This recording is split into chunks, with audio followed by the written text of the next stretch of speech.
Well, here we are again. I forget what episode and what. 31, episode 31. Ooh. We're doing remarkably well this year then. Yeah, and almost keeping a schedule. It's close. Wait, no, we can't. We're retired. We have no schedule. That's right. So we're whenever we come across this the internet fence, we hang around. The only thing it's missing is a beer. But we could do that. But then we'd be that, but we would have to make sure that we're not advertising which beer we're having, because we don't accept sponsor. Well, we would take money from anywhere, I think. But. Well, yeah, as long as it fits with our principles, we'll take the money. Buy us a coffee. We'll start right off at that. Okay, right there beside Bob over his left shoulder, you can say buymeacoffee.com/BORDERPOL. We would be most appreciative. And by the way, for the wonks that watch our show, the last one was one of the highest rated ones we've ever done, both the video and the podcast version. So for two old guys, just sitting over the fence, chewing the fat, it's not too bad. Having a wee chin wag, as it were. Yeah. A wee chin. That's the word. I wish I had a wee chin. Wee chin wag. Yeah. That'd be the royal wee, right? Yes.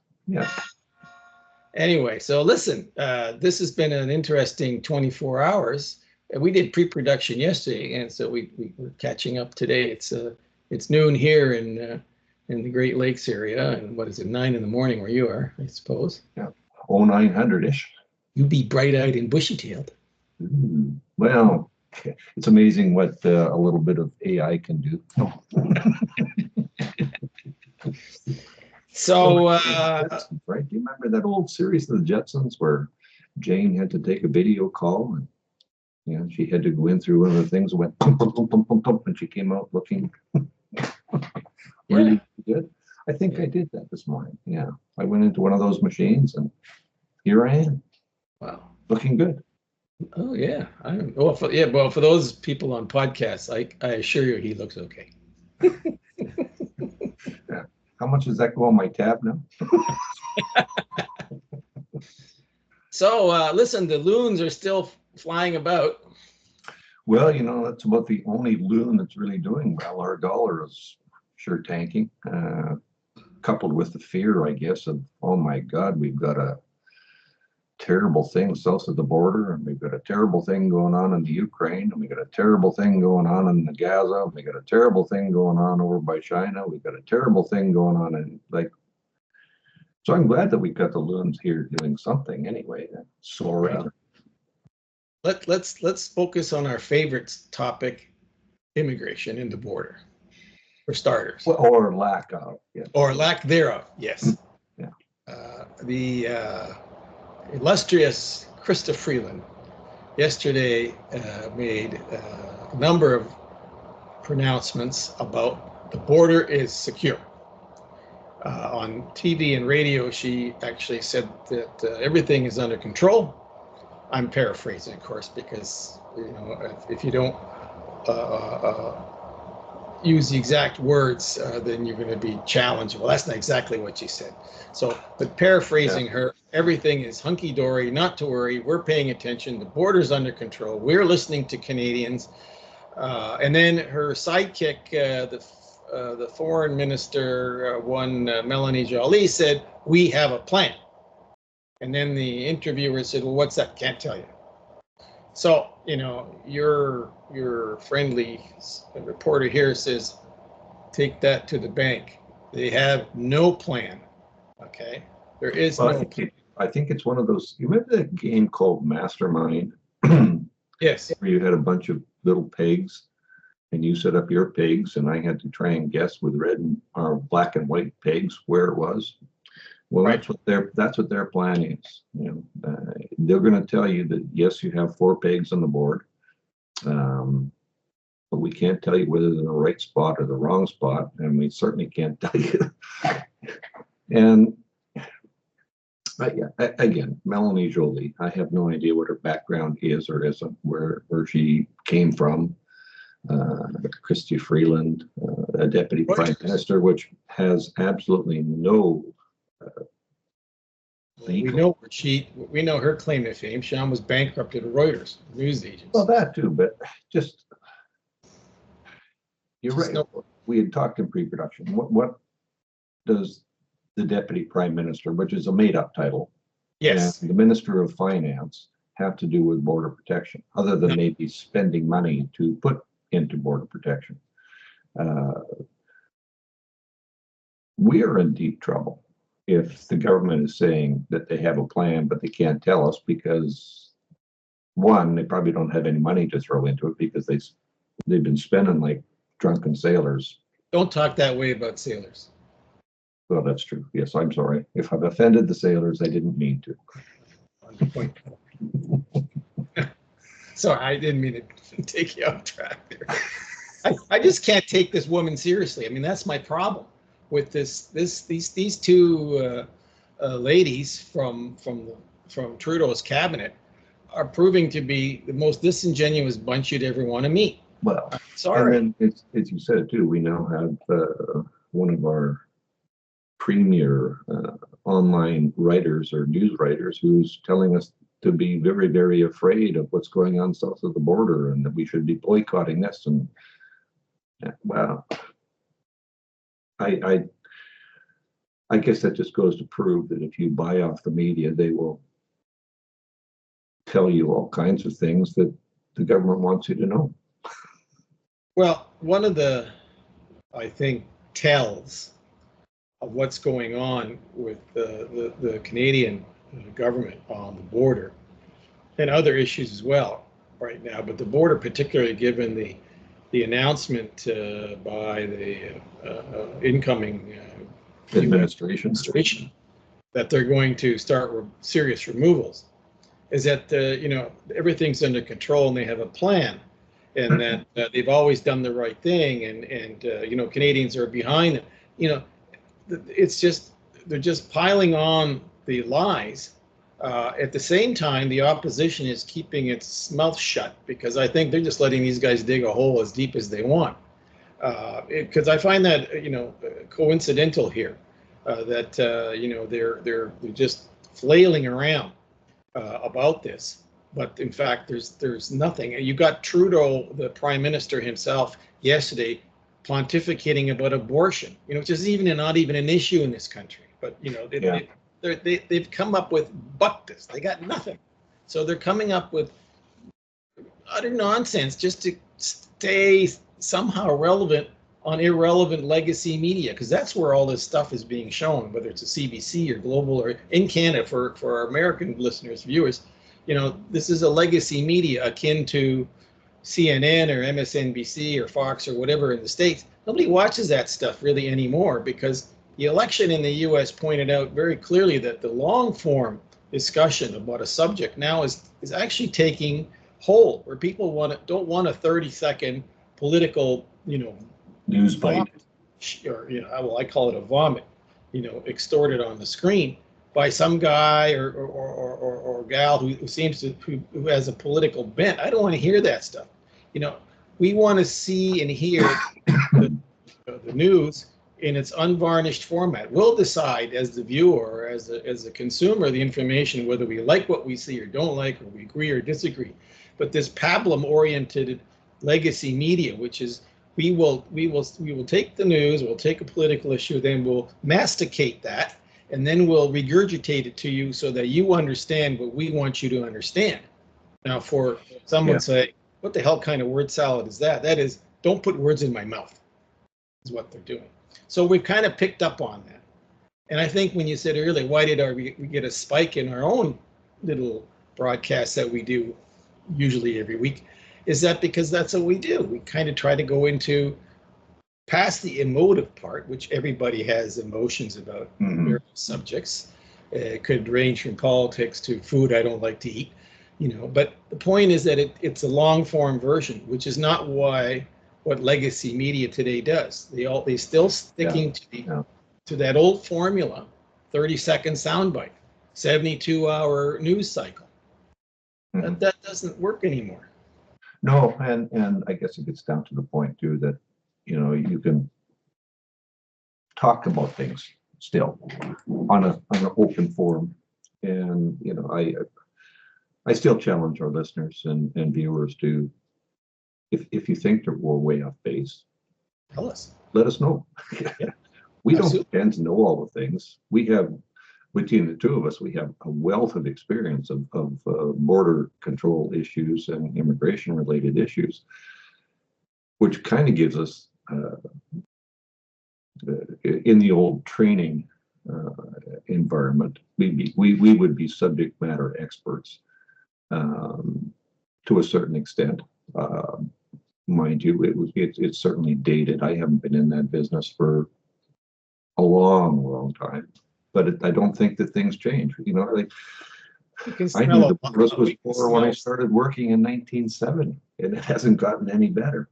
Yeah, but our view of things when it comes to a story, okay? I mean, how many thousands of people did we interview in the course of our, or interrogate, as the case may be, in the course of our careers? The whole purpose of the exercise was to filter out the lies from the truth. Mhm. So anybody who was in our business for any length of time, after a while, there's no such thing as a sixth sense or whatever. You basically got it through experience, whether the tells were blinking eyes or shifty, in the chair, whatever that, we were pretty good, I think, on the whole, of figuring out whether someone was being genuine about what they were telling you. And Mhm. when we pass that on in time to where we are today and see the politician is telling me that everything's under control, you can bet your boots that nothing's under control when they say everything's under control. Well, there was that old internet meme where it says if the government doesn't says you don't need guns, you need guns. The government says it's okay, it's probably not okay. They have taken a profession, and I'll date myself. I mean, I can go back to the maybe our American people, visitors, viewers won't like it, but Eisenhower, Kennedy, go back into Britain in the Margaret Thatcher's, Winston Churchill's, in Canada, Mackenzie King, Pearson, Diefenbaker. They have taken that and almost made anybody who's in politics now a person who is about 4 layers below the scum level on a pond, who isn't worth talking about, who is not worth even acknowledging, because I don't even think they like themselves. Well, there is some element of self-loathing by these people, and to run the risk of saying or being seen as being too narrow-minded or too conservative or whatever, we have to be, I think we try to be balanced on these things. And I'll admit that I'm not here to promote woke or ESG or DEI philosophy. So if you're tuning in or listening and thinking we're going to, give that a pass, then it's time to go to another channel or because we're not going to do that. On the other hand, we're not going to be critical of free speech. People can have those opinions, but I don't have to agree with it. The trouble, what we've experienced in this country, and certainly in the U.S., which has reacted to it in this election, is that they don't like people who have those views and insist you must have the same ones too. That's the big difference.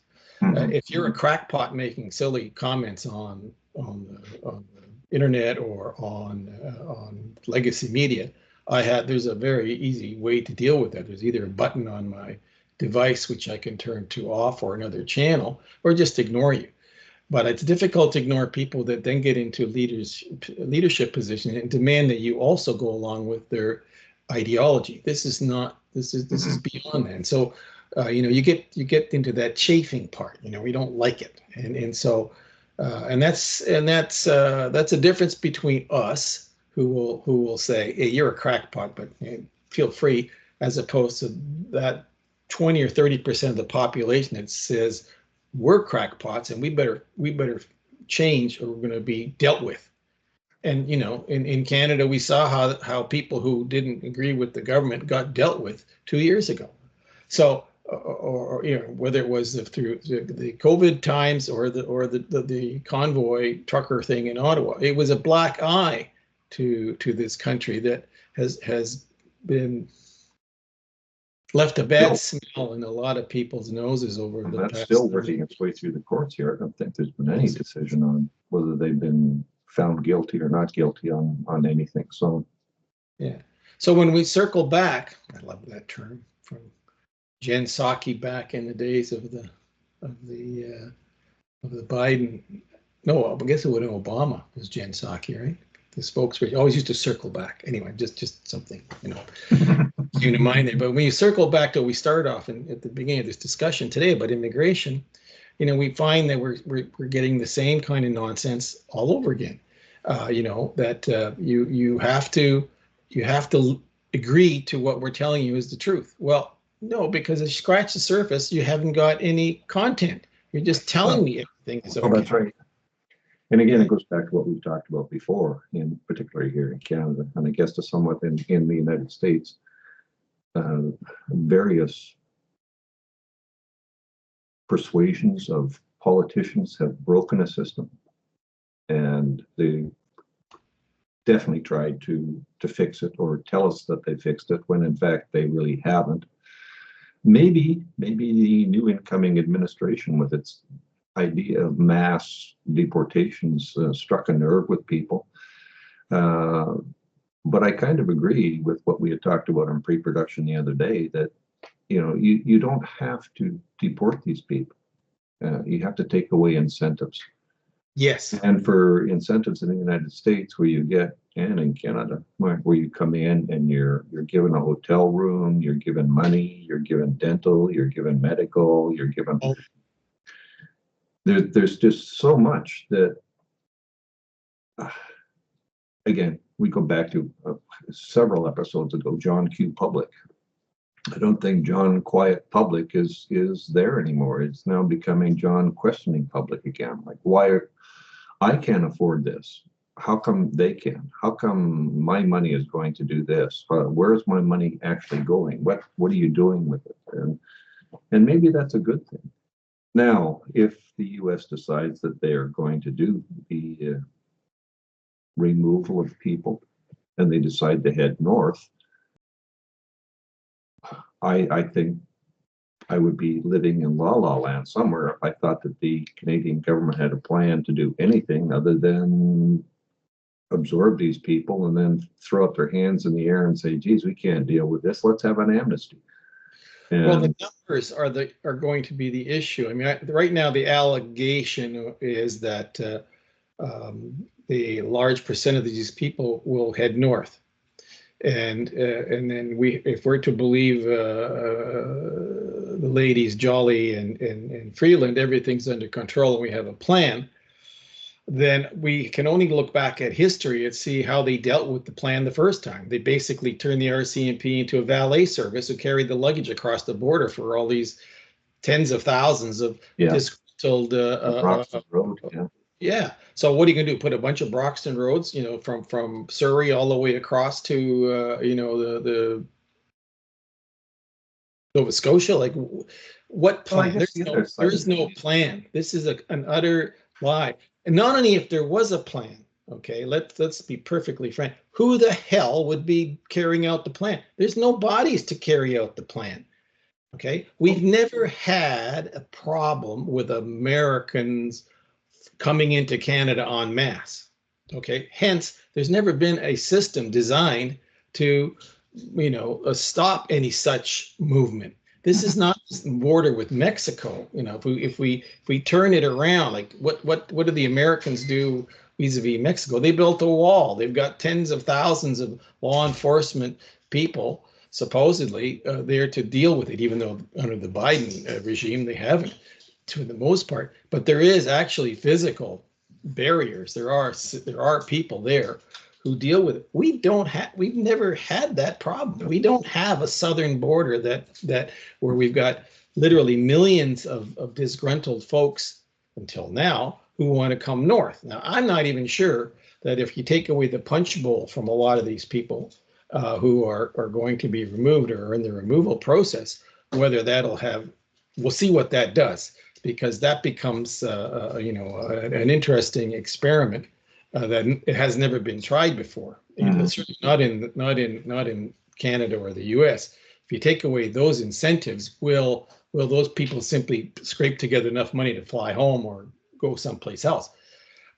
We don't know intelligence-wise. This is why I think they don't have a plan. I don't have the intel either of how many people are in the U.S. out of this 10 to 20 million who would be, targeted for removal.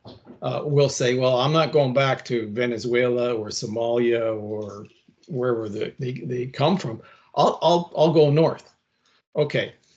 The history of that particular movement, Roxton Road and before, is kind of checkered, because when they go north, and this is this is anecdotal from information that we gleaned over the years about Roxton Road, or even the poor buggers who decided, well, we'll just go up to North Dakota and cross the border in the middle of winter and froze to death. Mm-hmm. So regardless of how the incentive in Canada might look to some of these folks who've been living in hotels in New York, well, let's just have to a hotel in Toronto or Vancouver or Montreal, whatever. They got to get there, and so yeah, if the plan, which I don't think at the moment exists, is to say, well, you can come here, you might be able to get over here, but there is not going to be any hotel room for you.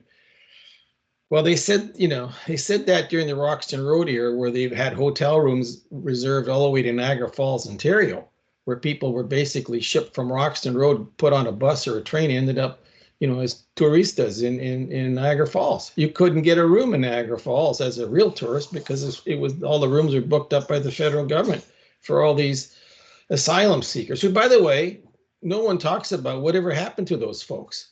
Have they been given their hearings? Are they, what's been the disposition of literally tens of thousands of these cases? We don't know. We don't know, and we don't know what the backlog is either. At one point, they said it was a 5-year backlog. Well, that was many years ago. Has it doubled? Have they dealt with it? We don't know. We're swimming in a morass of I don't know, because StatsCan, which used to be a fairly reliable bunch to record, they can't tell you how many people are in the country that shouldn't be in the country.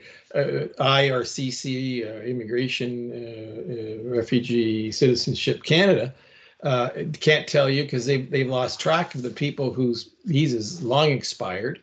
They don't know what that's probably a number, I would think, given the ones that they actually tracked in terms of entry, which was 1.5 million to 2 million. We don't know how many of those people left, because we don't do exit controls. Isn't that clever? We don't know who leaves because we don't bother with that. And by the way, neither do the Americans for people coming to Canada. There's no exit control mechanism at the land border between Canada and the U.S. in either direction, apart from, you might know what the license plate was across the border. But so, this leaves the ability of our illustrious leaders to make up all kinds of stories that you can't really confirm or deny, because you don't know. They very cleverly have made sure you can't get your hands on those numbers. Well, there's maybe another way to get hands on the numbers, to find out how many immigration-related cases are before the federal court. Because inevitably, if you have your application turned down or denied or something, there's 95 levels of appeal, which is just, in my opinion, just completely ludicrous and stupid, tying up valuable court time so that the average stuff in Canada can't get through because they got their hands tied with looking at claims. Used to be, well, when I first started, it was spurious claims. There's just no way that this could have happened. There's no way that could have been done, to unscrupulous consultants who came up with variations of the story, because we know story A got accepted, so let's kind of embellish that and we'll make it plan A1, and everybody can tell story A1 now until that gets worn out, and then we'll come up with plan B, a story B, and it just gets so ridiculous. Well, this goes back many, many years to the Charter of Rights and Freedoms, which extends to everybody. And apparently, according to the Supreme Court, even goes to beyond the borders of Canada, to say that you're protected by this magic piece of paper. Yes. And again, I guess where I'm going with this is that people want to come north, don't expect to be welcomed with open arms. I think that it's going to cause a massive rift in people. People are already questioning what the government has done with bringing millions of people in when we can't even get our own people fed and housed. It won't end well. No, well, the only way it will end is we have an election, but I think these people are these authoritarians of the Trudeau-Singh regime are trying to put off an election as long as possible. They have no intention of calling an election, and the hoax that's been played on us by these so-called liberals, which we've talked about before, the 20 or 25 liberals that were going to challenge Trudeau, that's just bogus as it can get. But to circle back again, whatever happened to the safe third country rule? The first thing the liberals did was they tore that one up, and that's how Roxton Road came about. Well, now they've fixed that, but then it's got that little loophole that if you sneak in and we don't catch them for 14 days, well, we can't even catch them in years, let alone 14 days. Where did they pull this 14-day thing out from? It's a number. It's everything in Canada has to deal with a number. Like when you have a situation, and it goes back when I was working on the border, if you smuggled 9 people, you were okay, but if you smuggled 10, we had to charge you.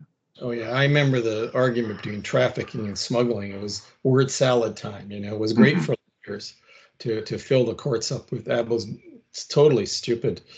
I guess that the 14 days comes from just it gives the government an out.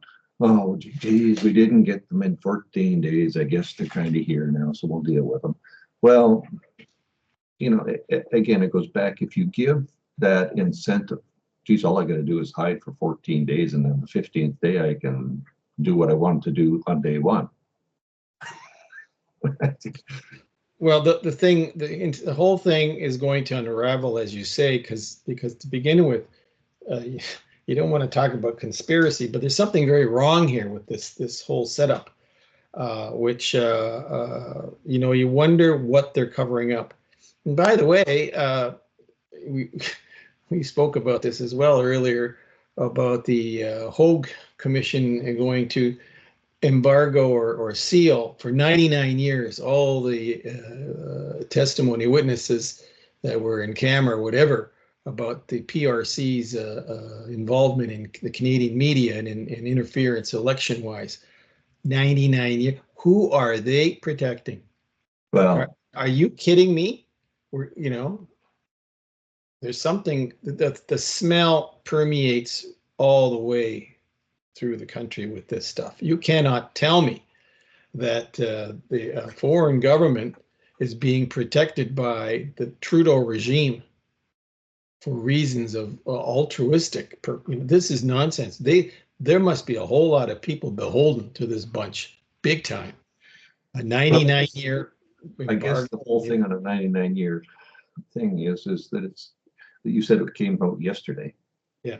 Which would have been a Wednesday, which kind of breaks with government tradition that you give it out on a Friday at 4 o'clock. Yeah. Well, it's the same as the PM was going waxing about abortion rights yesterday. I mean, I don't even know why that's an issue in this country. There is no problem with that. This is fear mongering. Numero uno that's going on. That's what I'm saying. There seems to be some, again, not a conspiracy thought here, but they're lying through their teeth all over the place. They're making up stuff as they go along. They must really feel that they've got to come up, throw whatever they can at the wall to save their collective backsides. There's something not right here, and I think in what the other part is, which I said earlier, is the opposition is quiet as church mice at the moment, which probably either means that they know the jig is up for them, the government, and they're just waiting for the writ to be dropped or something to happen. There's just the tension is interesting, even though you and I aren't in Ottawa to see. When you read it through the media and online. Of course, there can be a lot of misinformation there as well, but you have to kind of look at things visually and say, that just doesn't look right.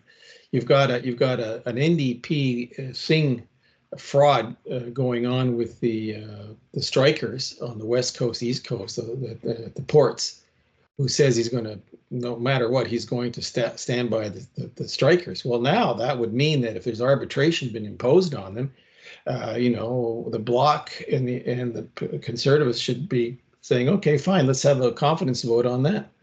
And what will Mr. Rolex do? Because he's going to have a problem. Well, there's a lot of issues, with that, and I'm not very hopeful that we're not moving into Act 4, Scene 1 on that. But I'm despondent, to tell you the truth, because I think these people are such deeply embedded crooks, politically speaking. They're so unethical. They hunger for power for as long as they possibly can. That they'll do whatever it takes to drag this out in the faint hope that if they drag it out long enough, people's memories will fade about what a bunch of creeps they are.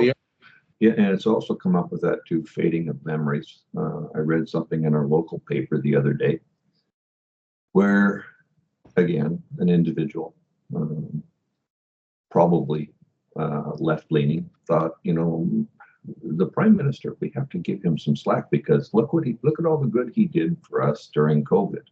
Yes, there were some good things that happened in COVID, but the bad thing, in my opinion, was that for 2 years, the Prime Minister had control of the media, and he dictated. And that old adage of power corrupts and absolute power corrupts absolutely.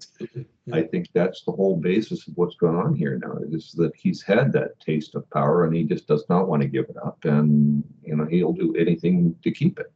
Well, I think it's even more insidious than that, Bob. I think there's a whole bunch of, to put it in a different vernacular, lumpy carpets all over the place that they don't want the corners lifted up, because some people find themselves in front of a magistrate. That's what I think is at the heart of all this, because my theory of the hoax that was perpetrated on Canadians by these 20 or 25 so-called backbench MPs for the Liberals was done purposely to distract our attention from the fact that there is some serious trouble that they're working very hard to try and bury. When you put a 99-year moratorium on information of a country that is clearly involved in manipulating its ethnic population in Canada, which is by the way significant, almost 3 million Chinese, ethnic Chinese, if you will, live in this country. And who knows to what extent that population is manipulated, willingly or otherwise, by the folks in Beijing. Okay, so that you can't tell me that these AM radio stations and whatever FM across the country that broadcast 24-hour, 24/7 in Chinese, that we know what's going out on the air, because we don't. I don't think CSIS or whoever sits around monitoring what Radio Beijing simulcasts into Toronto and Vancouver and the other places, right? In plain hearing. You can't say plain sight over a podcast, but you know what I'm saying. Just tune in to 1430 in Toronto and you'll AM and you can listen to it. Yeah. So it's not a mystery here, gang. That something is not exactly transparent, shall we say? So you have that as well. Again, that goes back to a lot of things that we're dealing with here. We started off talking about immigration. Now, talked about the U.S. and the big boogeyman that's going to come across the 49th parallel now. And let's just sum it all up by saying, yes, we've had rampant immigration in the United States, in Canada, in Europe. And I think John Q. Public is starting to say, I don't think you know what you're doing. I don't think you want us to know what you're doing. I don't think that if we had an understanding, we would know what to do ourselves. But goodness gracious, folks, let's not drink any more Kool-Aid. Let's look at the both sides of the story and make an informed opinion here. Don't just take one side of the story and take it as gospel. Well, informed opinion. Here's one you can put into next week's discussion about why there's serious trouble. Miss Maloney, who is the Prime Minister of Italy, has discovered yesterday that the courts have overruled her ability to remove anybody because she wanted to have what's known as expedited removals of all the illegals in Italy. And the courts told her she can't do that. It has to be long form. It could take years to remove anybody from Italy. So regardless of what the population wants or what the voters want, you have another level now who are activist courts, activist judges, who nobody elected. This is where we're running into serious problems. Well, because it's one thing to say. We had a couple of court cases out here where people who have done very dangerous things, like hit and run, vehicular accidents that have killed people, where the courts have decided that, an ankle monitor and they can be at home, even though they're have broken their terms of the court to not drive outside of the hours that they're supposed to drive, or not supposed to do anything other than sit at home after 10 o'clock at night, and people have willfully disregarded that, and the courts has not taken the step to remove their freedom and throw them in. Well, and I guess that's the problem. There is no deterrence, Well, there is no common sense anymore either until something really tragic occurs, and then there's a 36 to 48 hour uproar, and then it disappears into the annals of history. Although I think the recent election in the U.S. has changed that to some extent, but our American cousins are much more vociferous and active than the folks here. We have people asleep at the switch or sleeping through this whole thing, thinking, everything, it'll all work out. It's not going to work out. We have a GDP that's failing. We have a dollar that's tanking. We have a disingenuous, unethical bunch that's running the show. And I might say to some people might even say rather that they're inept and incompetent. I mean, there's also, we need 10 years. This is a tired, worn out bunch running the place. Okay. They should be happy they got 10 years. Okay. Their time is up.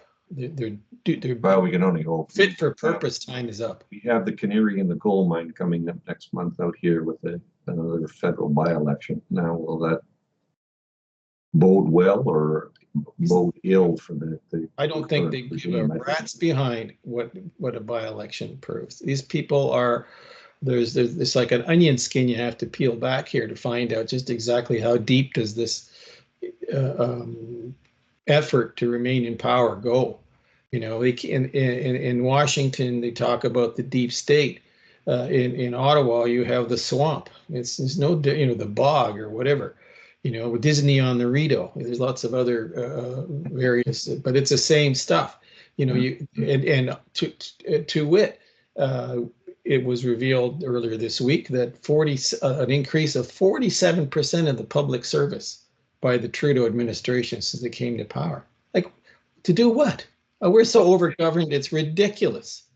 And you and I both work for the government, but this is absurd. Yet they're telling us they're 3,000 people short on the border. Well, okay, well, what did the other thousands of bunch do? Well, we increased the number of people working in the CRA. Well, lovely, So but that, and then of course yesterday the other thing is that the cost of living year to year went up 2.1%. Well, that was a news item. We didn't want to talk about that too much. It's failing. Don't you get it? It's failing.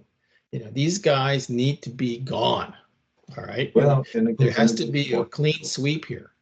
We've got, what do they say, even in Toronto, record numbers of people are going to food banks. We're to the point where the food banks can't deal with it. The food banks are asking people for ID because, it's not a story anymore or just, anecdotal where you've got all these students who now have run out of money conned into these bogus schools they go to, and they've been told, well, go to the food banks, you get free food there. Well, yeah, except that's not for you.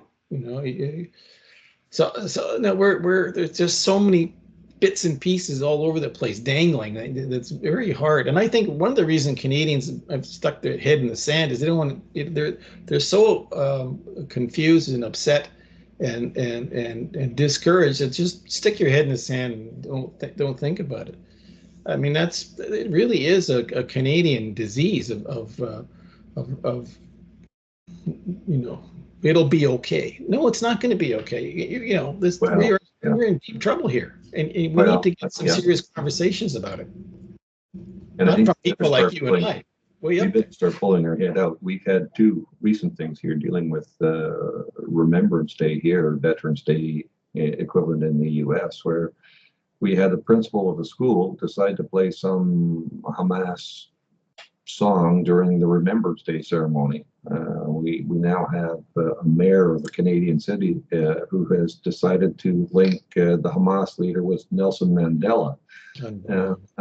That's Parrish. She's crazy. I'm sorry.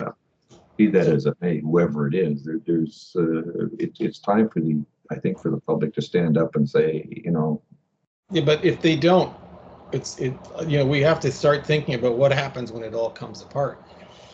Just like we're pontificating about what happens if all these tens of thousands of people show up in Canada. Like, what will we do? What is this bunch of folks who are supposedly the leaders of this country? What are they prepared to actually do? Because right now they're still playing the same tune about climate change, and we're gonna give you more money back than we take from you, and blah blah. I mean, come on. Apparently, too, it was in the news on the flyby part here that our prime minister invested $9 million into cricket eating food, and apparently they've gone belly up. So, where do we go? No, it's sometimes you don't want to be too. What's the word I'm looking for? What the sky is falling, that thing. It's not that the sky is falling, it's that we don't seem to get any hope for positive results. All we get is a delaying action or some kind of soothing thing that really doesn't soothe anything about the situation, be that socially, economically, or politically. We got loose ends all over the place, just dangle, and nothing gets tied up, to make make you feel better. And so I guess that's the uncertainty of everything is what gets on people's nerves. So I guess to wrap that up, then we now have Ottawa, I guess, kind of like Washington, kind of like London, a certain amount of square miles, and in Ottawa's case, 4 square miles surrounded by sanity. And I think that's the way it is in most governments right now. You've got a bunch of people that just don't know what they're doing and have no idea how they're going to extricate themselves from the situation. And maybe it's a good thing that the U.S. took that step to the right. The earthquake. Yeah. And it's generating a lot of discussion. It'll be interesting to see where it goes. So it'll shake out. By the way, more close to your neck of the woods, what's the story about the Surrey Police Department? Well, on the 29th, the Surrey Police Department has fully assured us that they're ready to take over. Although the RCMP, Royal Canadian Mounted Police Division Commander for the province, has raised some serious concerns, and the officer in charge of the Surrey detachment has raised some serious concerns, and the union representing the RCMP have raised serious concerns. But I don't think that there's going to be a lot said and done. The lying bunch that won the second election here have now still got their majority government, and although the person that has spearheaded this with the Attorney General or whatever he's called is kept very quiet on it. But it'll be interesting to see what happens on the 29th, see exactly how many members the Surrey Police Force is able to put out to protect the city of Surrey. which stretches from the border to the Fraser River and from the Pacific Ocean to the border of Langley, which is a significant area. And one which is in turmoil socially, because you have all this Indian, Hindu, Khalistani population going after each other. It's kind of a mirror image of the mess that's in Brampton, Ontario. And also you have a police department there that's desperate to deal with that, and it doesn't even have the schism that you have in Surrey. You've got the same problem being dealt with two groups in Surrey, and one group, and then both in having significant problems. A lot of that top down created by the folks in the bog, the swamp, Disney on the Rideau. Yeah, time will tell. We are now what, the 14th day, so 2 weeks from now we'll kind of know where the story is, exactly how many boots on the ground Surrey has, and don't care if they hire 10 and 20 leave, you're still a well, that's you're kind of the petri dish there, aren't you? Yeah, you get, that's I guess the problem when you get people who think they know what they're doing and probably don't. But again, nobody came to Bob and Tom and said, fix this mess for us, will you? Sometimes you can't fix what's broken. You need, because when Humpty Dumpty fell off the wall, he wasn't put back together again. You had to come up with some other mythical figure in its place. And I know that's a bizarre analogy to some, but basically that's the one I got. Canada is like Humpty Dumpty, and it even manifests itself locally in issues between the federal police and local authorities in Surrey, where logic seems to have escaped these people altogether. Well, and again, if you really believe the mainstream media, there is a unicorn out there. On rainbows too. Well, on that happy note, we always seem to have a happy note, don't we? Yeah. Well, we may find that unicorn, and all our problems will be solved. We should put out an APB for unicorns. And a BOLO for rainbows. I'm not sure that would be a good idea, but anyway. All right. Well, looks like we never run out of topics to chew over. No, I'm really looking forward to some feedback. I'm sure we've touched a lot of nerves. Oh yeah. Well, good. It's a free country still. Ish. Yes. All right, Bob. Stay safe. We'll talk to you next week. Don't forget. I'm sure we will have lots more to talk about next week. Oh yes. And buymeacoffee.com/BORDERPOL. Keep us on the air. Yes. Adios. Adios.